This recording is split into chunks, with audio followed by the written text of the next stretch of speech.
घातांक पाठातील दोन संख्यांच्या गुणाकाराचा आणि भागाकाराचा घात आणि दिलेल्या संख्येचे वर्गमूळ काढणे हे आता आपण घटक अभ्यासणार आहोत. आपल्यासमोर एक उदाहरण आहे ज्यामध्ये पाया जर -1 असेल तर घातांक आणि घातांक पूर्ण संख्या असेल तर यामध्ये काय होते ते आपण बघायचं आहे. ते आपल्यासमोर एक उदाहरण आहे ते म्हणजे -1चा 6वा घात आणि दुसरं उदाहरण आहे -1चा 5वा घात. आता -1चा 6वा घात म्हणजे -1 या संख्येचा 6 वेळा गुणाकार, तो आपण इथे मांडलेला आहे. -1चा 5वा घात म्हणजे 5 वेळा गुणाकार. आता यामध्ये -1चा 6वा घात म्हणजे ही 6 ही समसंख्या आहे आणि -1चा 5वा घात म्हणजे 5 ही विषम संख्या आहे आणि त्यामुळे इथे आपण गुणाकाराच्या रूपात ही मांडणी केल्यानंतर आपल्याला इथे 3 जोड्या -1च्या मिळतात गुणाकाराच्या आणि दुसऱ्यामध्ये म्हणजे -1चा 5वा घात केल्यानंतर -1च्या 2 जोड्या मिळतात आणि एक -1 हा संख्या आपल्याला इथे मिळते गुणाकाराच्या रूपामध्ये. आता हे वजा गुणिले वजा अशी जर संख्या असेल किंवा 2 ऋण संख्यांचा गुणाकार हा धन असतो आणि त्यामुळे इथे आपल्याला 3 वेळा धन संख्या गुणाकाराच्या रूपात मिळणार म्हणजे 1 गुणिले 1 गुणिले 1. तर दुसऱ्या गुणाकारामध्ये म्हणजे -1चा 5व्या घातामध्ये इथे आपण 1 गुणिले 1 म्हणजे ह्या दोन जोड्यांचा गुणाकाराचं उत्तर आलं 1 गुणिले 1. तर ही जी -1 ही संख्या ती आपण तशी इथे लिहिली.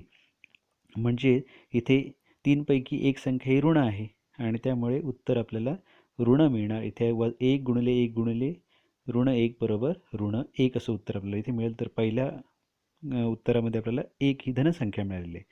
इथे एक लक्षात घेतलं पाहिजे ज्यावेळी -1चा हा जो घातांक आहे तो समसंख्या आहे 6 आहे आणि त्यामुळे उत्तर मिळाले आपल्याला धन 1 आणि धन उत्तर मिळालेलं आहे. तर -1चा घातांक ज्यावेळी विषम संख्या आहे 5 आहे त्यावेळी उत्तर आपल्याला ही ऋण संख्या मिळालेलं आहे म्हणजे ऋण 1 मिळालेलं आहे.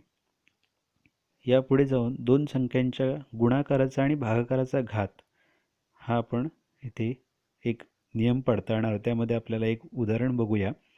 2 गुणिले 3चा कौसाचा चौथा घात 2 गुणिले 3 कौसामध्ये दिलेले आहेत जो गुणाकार आहे आणि त्याचा चौथा घात 2 गुणिले 3 आपण चौथा घात म्हणजे 4 वेळा हा जो गुणाकार दिला तो आपण मांडू शकतो गुणाकाराच्या रूपात. तो आपण इथे 4 वेळा गुणाकाराच्या रूपात मांडलेला आहे आणि त्यामुळे हा जर आपण कौस काढून टाकले आता यानंतर पुढच्या पायरीमध्ये तर आपल्याला ही 2 ही संख्या आपल्याला दिसते की 4 वेळा गुणलेली आणि 3 ही संख्यासुद्धा 4 वेळा गुणलेली आहे आणि त्यामुळे ते आपण गुणाकाराच्या रूपात वेगवेगळ्या बाजूला आपण काढून 2 ही संख्या एकाच ठिकाणी काढली आणि 3 ही संख्या एका ठिकाणी काढून दाखवली आणि त्यामुळे गुणाकाराच्या रूपात आपण मांडलेल्या आपल्याला ह्या 2 आणि 3 ह्या संख्या आपल्याला इथे दिसत आहेत 4 आणि 4 वेळा अनुक्रमे.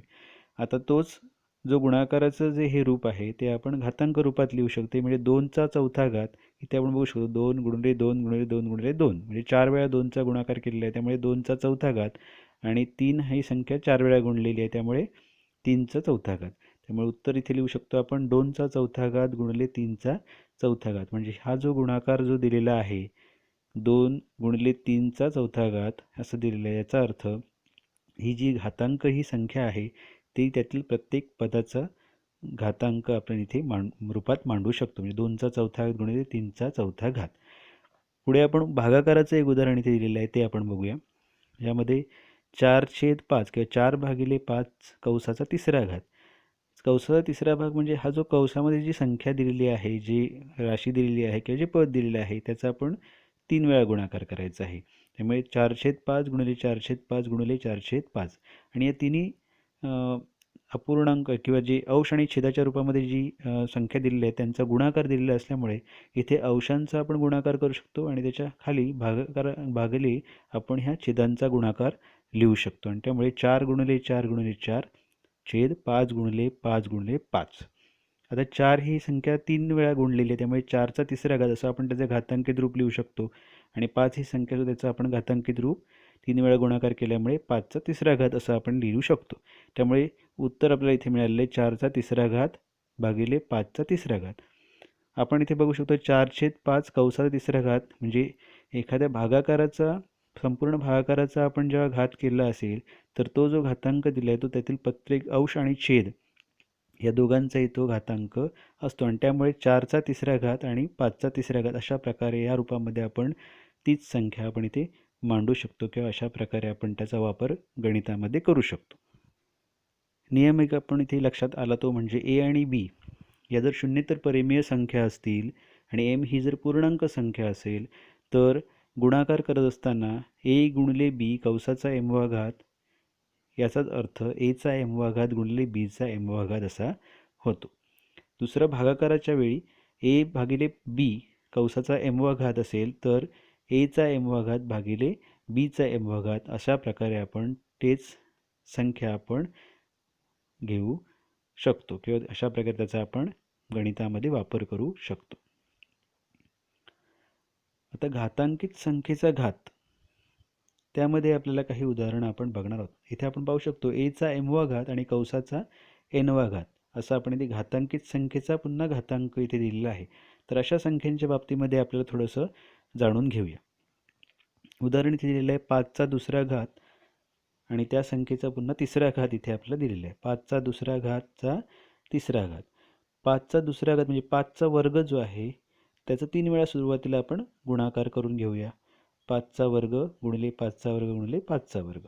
आता समान पायास असलेल्या घातांकित संख्यांच्या गुणाकाराच्या नियमानुसार आपण इथे घातांकांची बेरीज करू शकतो. त्यामुळे 5चा 2 अधिक 2 अधिक 2 वा घात. आता 2 अधिक 2 अधिक 2 म्हणजे 2 गुणिले 3 आणि त्याचं उत्तर येते 6 आणि त्यामुळे 5चा 6वा घात असं आपल्याला इथे उत्तर मिळते. म्हणजे ही जी संख्या इथे घातांकाचा पुन्हा इथे घातांक घेतलेला आहे ती संख्या जी आहे त्याच्यातून आपलं असं समजतंय की 5चा वर्ग कंसाचा तिसरा घात याचा अर्थ 2 हे जे आहेत जो वर्ग आहे गुणिले हा जो तिसरा घात आहे या दोघांही घातांकांचा आपण इथे गुणाकार करू शकतो आणि त्यानंतर आपण इथे उत्तर 5चा 6वा घात असं आपण लिहू शकतो. तर या नियमाचा आपण इथे गणितामध्ये वापर करू शकतो. दुसरं एक उदाहरण आहे 7चा वजा दुसरा घात आणि कंसाचा वजा 5वा घात. यामध्ये इथे आपण वजा 5 हा जो घातांक दिलेला आहे तो आपण व्यस्त रूपामध्ये इथे संख्येच्या व्यस्त रूपामध्ये आपण लिहू शकतो. म्हणजे 1/7चा वजा दुसरा घातचा 5वा घात वजा 7चा वजा दुसरा घातचा 5वा घात म्हणजे 5 वेळा 7चा वजा दुसरा जो घात आहे त्याचा 5 वेळा आपण गुणाकार करायचा आहे. इथे आपण तशा प्रकारे सोडून घेतलं आहे. 1/7चा वजा दुसऱ्या घातचा 5 वेळा गुणाकाराच्या रूपात इथे मांडणी केलेली आहे छेदस्थानी.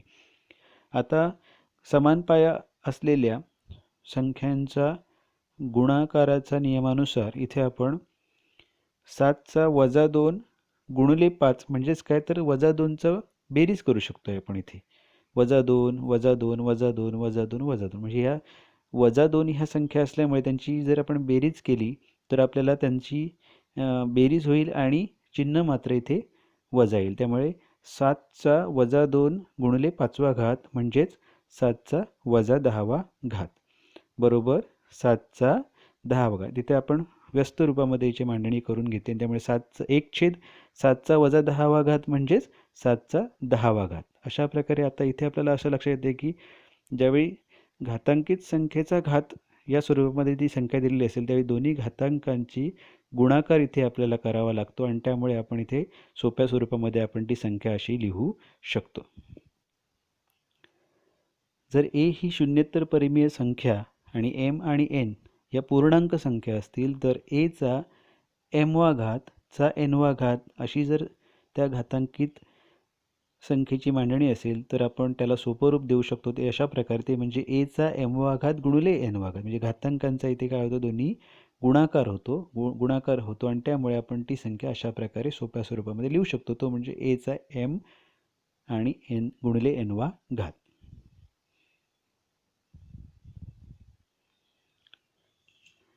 गणितातील या संकल्पना ज्या घातांकामध्ये आपण घेतलेल्या आहे ज्याच्यामध्ये आपण काही घातांक स्वरूपामध्ये संख्यांची मांडणी करू शकतो.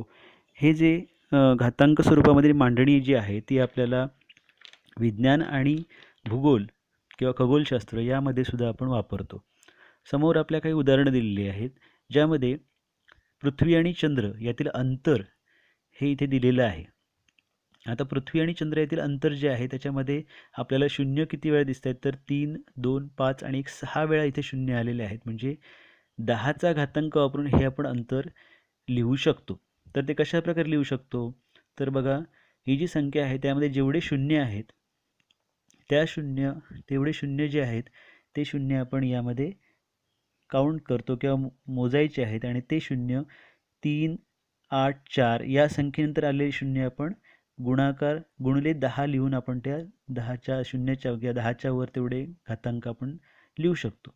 आता 384 आणि याच्या पुढे 6 शून्य आहेत, म्हणून आपण 384 गुणिले 6 10चा 6वा घात असं आपण या स्वरूपामध्ये ही संख्या आपण लिहू शकतो. याचा अर्थ तोच होतो.